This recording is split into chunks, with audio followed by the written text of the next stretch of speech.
কমবে না। তো এই যে জাকাতের অর্থে স্কিল ডেভেলপ করে বা স্বাবলম্বী করে স্থায়ী দারিদ্র্য বিমোচনের পথে নিয়ে যাওয়ার ক্ষেত্রে আমাদের আসুন্নাহ ফাউন্ডেশনের কিছু অভিজ্ঞতার জায়গা আছে।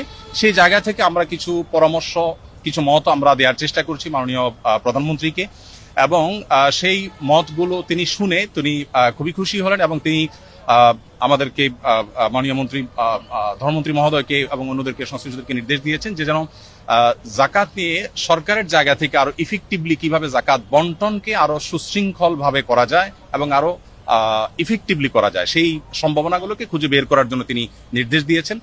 তো এখানে মন্ত্রী মহোদয় তাদের জায়গা থেকে তারা কাজ করবেন ইনশাআল্লাহ, এবং একটা কমিটি প্রস্তাবনা করেছেন। তিনি সেখানে আমাকেও থাকার জন্য বিনয় নির্দেশ দিয়েছেন, অনুরোধ করেছেন। আমি ওনাকে বিনয়ের সাথে যদিও বলেছি যে এখানে খতিব আছেন, আরো অনেকে আছেন, তারপরেও তার একান্ত অনুরোধে ইনশাআল্লাহ আমি হয়তো থাকার চেষ্টা করব।